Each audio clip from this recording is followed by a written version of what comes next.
How's it going, everyone? Dune Serpents here. This is one of those videos where I just found some free time, so I'm just gonna do a quick update as usual. We're getting there. So right now, a couple things we're dealing with. Truck runs, no issues.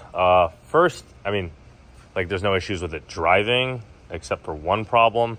There is an issue on the steering rack. So steering rack is on there nice and tight. Steering rack's pushed back a couple millimeters from OEM. So the tie rods, after it's been already fully aligned, the tie rods are making contact with the bottom coil down here. So this is almost acting like a steer stop, but I've lost turning radius anyway, so I don't really come in too much contact with this, so it's fine. I'm not really too worried about it.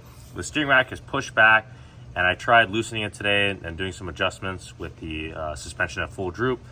And the problem that I'm running into, if we come under the truck, get my back dirty for this, is that, all right, you can see here, hold on, there it is.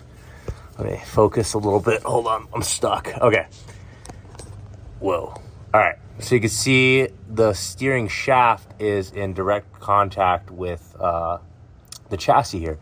Now the steering knuckle, it looks like it's touching, but surprisingly it's not making contact, so I got really lucky with that. But the steering shaft is making contact. Tried moving the steering rack around a little bit. It's just not working out. We don't want to go any thinner with the steering shaft, nor do we want to go back to OEM. So I think, and it's really tough to, grind down that piece of chassis to make clearance because of the location of the contact. So it's almost impossible just to take everything out. So I think I'm just going to honestly drive it until it grinds clean itself and smooths out. That's the solution for now. And Louis will take a look at it when he's recovered from his surgery and try to figure out a solution. Right now when I'm turning, it is kind of annoying because it is just, you hear the screeching and you feel it on the steering wheel. So the steering is not smooth at all. The steering's much stronger. It relatively feels OEM still, but the Tundra rack is way beefier and it's bolted up. But it just feels a little scratchy, but that's just something we're gonna have to deal with later. Now, I took apart in the rear, yeah, that's the roof rack. I'm just waiting for the Blaze off-road wiring harness so I can put those LP4s up and the rock lights, and we're good to go on that. The rear, where the smog box is and the rear ABS wire connects. I took that apart, which was an absolute project because I can't take my bed off to access the bolts. So the bolts are all behind those boxes. So I literally had to just feel out the nuts on the other side. That's what she said. And pretty much loosen the entire thing. And it took forever, but I got everything loose. I unplugged the ABS sensor. And what I'm doing is I'm actually buying a new OEM sensor, or OEM ABS wiring harness with an OEM rear ABS sensors. All right, I had to actually cut the video off, so I'll continue it right where I was. Things were getting a little hectic. But so my hopes for the new OEM ABS wire and the OEM ABS sensors is that it will somehow trick the truck that everything's connected, even though it can't read speed, because the 2019 models need to read speed in order for the four-wheel drive to work. I don't really need four-wheel drive. I've covered this in my other videos. I just like knowing that it works because I have an entire four-wheel drive system. And, it's just like an OCD thing. Kind of defeats the whole purpose when I could have just been running a two-wheel drive long travel kit. And that's just another project I don't really want to dive into. So the whole point of this truck is I want it to be four-wheel drive compatible and like the ultimate Toyota Tacoma. But a long time ago, when I first had the long travel kit installed in the rear, the spring under kit, whoa, wasp just flew towards my face. I had this like skid on the bottom of the diff, and it jumped up and ripped my ABS wire, and it was not reading vehicle speed. But when that happened, my four-wheel drive was turning on at least 50% of the time. So it was still working, which was interesting because the vehicle speed was still off on the ABS. So I'm hoping with the new wires and everything that I could somehow mess around with it, try to figure out something to where the four-wheel drive at least works sometimes. Because when the ABS was disconnected, it would take a couple minutes to turn on, but it would still work. So it's better than nothing. But that's my only solution right now. I just kind of want to get that knocked out of the way. And then obviously the cage is the next project. I'm still waiting. I'm on a huge wait list with Axiom Race Fabrication. It's been about a year and a half I've been on their wait list. They work in chronological order. He said probably December is when we're looking at it. I'm just like really eager to get that started because I really want to tighten the whole truck together. I'm kind of taking it easy on sending it off-road until I get that cage in, because everything right now, knock on wood, I've inspected this chassis many times, inside and out, tight places, everything's perfectly fine. And any cracks that were in the past or bends have been repaired. So everything's solid, and I just don't want to risk anything else cracking or bending until I put that cage in.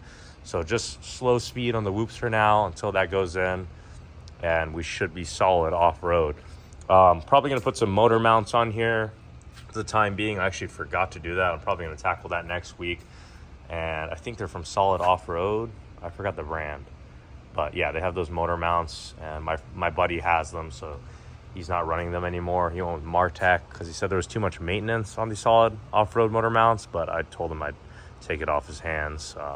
So we'll see what difference that makes. Because right now, 529s, spool, new drive shaft, new rear end. This thing has no issues with power.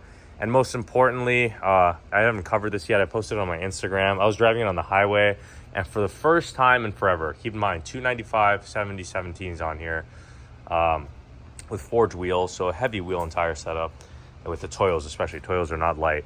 But with the 529s and this whole setup on the highway, for once I was sitting low in my RPMs. With the 488s that I had in here, it was always redlining. It was jumping between 5th and 6th gear. It almost did not make a difference from OEM. So now that I have this setup, it was actually driving really fast and sitting really low in the RPMs on the highway, and it was just so satisfying. So, I mean, this is not a daily drivable car anymore. It feels terrible on turns with it locked. You really feel those rear tires chirping away, but it does drive way healthier, I should say, and I don't have any issues now wanting more power. I mean, obviously, who doesn't want more power? But for the time being of this setup, everything is good. People are asking when the LSX 454 is going to go in. That's a project for another time. I'm going to see what the motor mounts, maybe a Pro Charger, Supercharger. I'm in no rush. Like I said, at the end of the day, I want this to be a Tacoma that's super functional. I mean, all these parts on here are really making this truck come alive in a healthy way, and the reliability. So it's like the ultimate Toyota build is what I'm going for, is reliability and a small mid-sized truck. But yeah, you know, down the line, when this motor goes to I'll definitely toss in an LSX 454 in here for fun, because that's a lot of work and I just don't want to deal with it right now. It's like, it's not even about the money, it's about the time and the amount of work you have to do to get that to fit in here. For a mid-sized truck, you know, with the spring under kit, I'd have to switch to 4-link. I might just leave the motor alone because I'm really not looking for more power, and I'll just most likely save that for the next trophy truck or pre-runner build for full size that I want to go to. And the next build, I am going all out tube chassis.